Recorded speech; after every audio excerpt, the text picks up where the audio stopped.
Right, it's Dan from the Mike James Rock Show. I have this gentleman from Holding Absence with me. How are you doing, sir? Oh, very good, thank you, man. And you should very probably tell good. everybody your name because I'm useless at remembering them. Yes, indeed. I'm Ash from the band Holding Absence. I play drums. Oh, nice. So I'm the elusive one, mate. No, I very rarely get pinned down for interviews, so it's... Oh, well, this makes me feel good because we managed to pin you guys down in lockdown to have a chat with us over Zoom. Yes, man. And I was just telling you off air, and for everybody watching, first live interview in 2 years. 2 years. So if I seem excitable, that's why. But fortunately, the pandemic means I'm probably not going to touch you too much. That's all good, man. So, yeah, nice and close to the face, if that's all right, because of Hacktivist on in the background. Oh, yeah, sorry, mate. Yeah, no worries.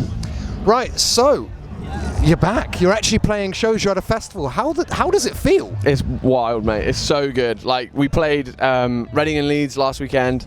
We did a really the download pilot, you know, in June. Yeah, of course. It's wild, man. It's so like, you know, in a year where we thought we wouldn't be playing shows until winter this year, you know, in like October, November, it's just so nice to like be at a festival with, you know, all our friends and stuff as well, like in bands, and seeing everyone like play shows is really nice as well. I think when we did the pilot, it was nice because there were like, you know, a handful of our friends' bands were playing, but now it's like, you know, like Static Dress are here, Lizzie Farrell is here, you know, bands that didn't get the chance to do that, of course, or you know, haven't played shows for a little while, and now you know, we've seen them for the last 2 days, and it's like, it's fantastic, man. Yeah, it's so nice. Yeah, amazing. So also, like, you get a chance to see the response to your album. Forgive me, the name escapes me because the greatest mistake of my life. That's the one.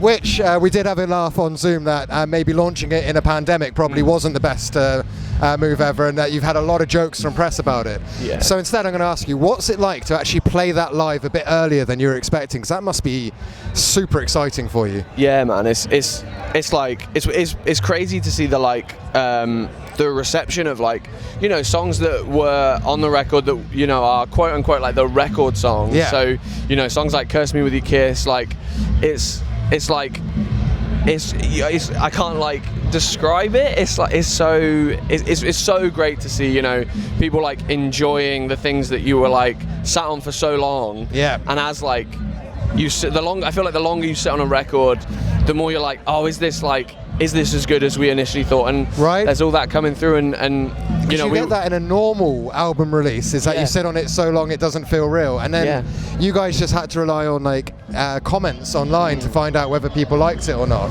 Yeah. But it did seem that your fans literally flocked to it as soon as it came out, which is lovely to see. Yeah, man. I think it came out like a very like, cause we were gonna put it out 6 months prior, like before, like in November. So it felt like it came about like a real like, it came about at like the right time, you know. We, even though everything got pushed like a few months ahead, I think it was like a real like nice solace for those people that, you know, had been with us, and, you know, like through the lockdown when we were quite quiet, and you know, we hadn't been writing because we were writing and recording like, you know, a week before the lockdowns happened. You know, we finished the record a week before it all sort of happened. It was nice that, you know, people were like, oh yeah, like it was for those people, you know, that wanted to listen to it, man. It was really nice. Nice. Now, on a personal note, how have you found taking this much time off from touring and getting back to it? Like, obviously there's the excitement, but I imagine that you've probably had a bit of time to do what a lot of bands are doing. That's a bit of self-care, a bit of chance to practice when you're not on tour, so you're practicing in some green room somewhere on some practice pads. Yeah. It's giving you a chance to bed in with what you do. How nice is it to have that like sort of rest time and then get back out on stage? Are you feeling a bit more sort of prepared for going back to tour and stuff like that? I think so, man. Yeah, that's like a really fucking good question, man. Like, that's fucking, because it is you mentioned, like, you know, like this like looking after yourself and your well-being, man. Like, before we played the download set, you know, like there was a lot of nerves, you know, for the first time in like I want to say like ever, because it's like the longest I think any of us have ever gone without playing a show. And of course, you start small and you work your way up to a download pilot size one while still doing shows. You don't come back after 2 years to something that size really ever. Yeah, unless you're you know some huge name that can take a 2-year hiatus and still come back. So you're saying you were nervous. Yeah, man. Yeah, like it was like really sideswiped us. Like it was. You know, 10 minutes before we went on, there was like a lot of nerves and a lot of like anxiety because, you know, there were people there that haven't seen live music in so long. You want to give those people like the thing that they're there for and like really, you know, A-star that, you know.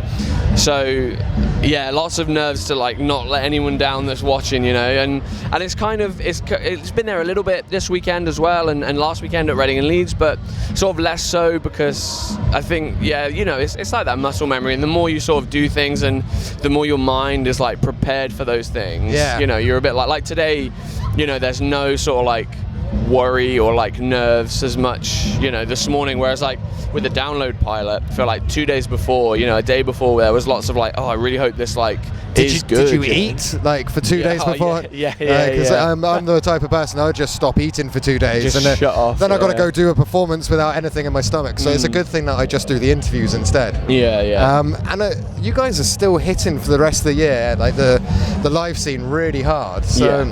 You're out with Creeper, I understand. And a few other things. Are you looking forward to getting away from the single shows and just getting out on the road and doing the bonding with the band and other bands as well? We get to being on the road with those as well. Yeah, 100%, man. You know, we've got our headline tour, which starts on, I believe it's October 27th, maybe the 26th, until November the 6th. And that's like a full UK headline, which...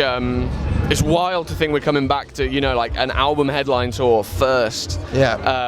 Amazing. It's going to be like some of the longer, you know, it probably will be like the longer sets we've done, and it's nice, man. Like that's such a it's kind of like a nice little bit of pressure where it's like, oh, we get to go out now and like really like push it and like do you know, give people the shows that we know we want to be able to give them and have been like practicing for since January this year. Amazing. But then, you know, like 2 weeks after that, we go out with, you know, Creeper, Wargasm and Static Dress, and it's like probably a 35 minute set where, you know, we just have to go in, smash it for a sprint, you know, and it's like... They burn off all the energy, Yeah, man, it's nice. It's nice to think that there'll be a bit less pressure then, because it's the people aren't necessarily there to see us, they're there to see Creeper, and... You can bring more people into the fold. Yeah, man, yeah. Now, I'm going to run this a bit, like, to the end, because I am literally dripping with sweat, and you're wearing a coat.